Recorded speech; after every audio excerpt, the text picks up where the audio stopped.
contohlah seorang lelaki ataupun seorang suami ni, dia minta kepada isteri dia untuk secara baik. Secara baik dia bagi tahu yang dia nak beristeri dua ataupun nak tambah dia punya pasangan. Aku rasa berat soalan. Kau takut kau Tahu takut.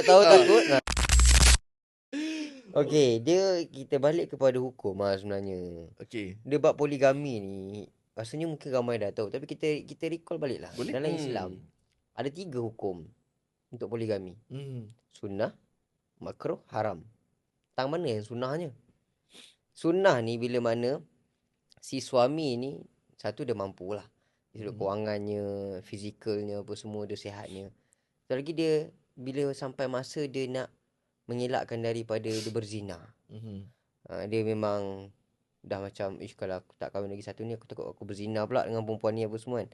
Dan aku tahu aku mampu, so sunnah untuk dia berkahwin. Satu lagi, bila mana dia nak ada anak lagi, isteri dia tak boleh nak beranak dah. Okey. Tak boleh nak pregnant apa semua kan. So dibolehkan untuk dia, disunahkan untuk dia untuk berkahwin lagi satu. Tapi kena penuhilah syarat tu.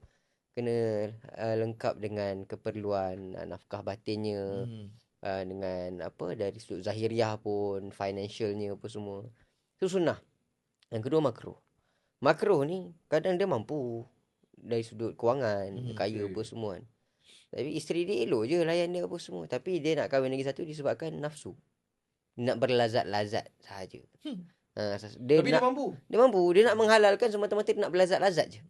Dia nak lazat untuk nafsu dia lah. Nak memuaskan nafsu syahwat dia apa semua kan. Tanpa ada alasan yang sebaiknya lah selain daripada itu. So itu boleh jadi makruh. Dan haram pula dia berpoligami bila mana kalau dia berpoligami itu boleh mencetuskan mudarat pada isteri pertama, boleh mencetuskan ketidakadilan yang dia tahu dia tak boleh nak berlaku adil. Dari sudut kewangan pun dia tak mampu.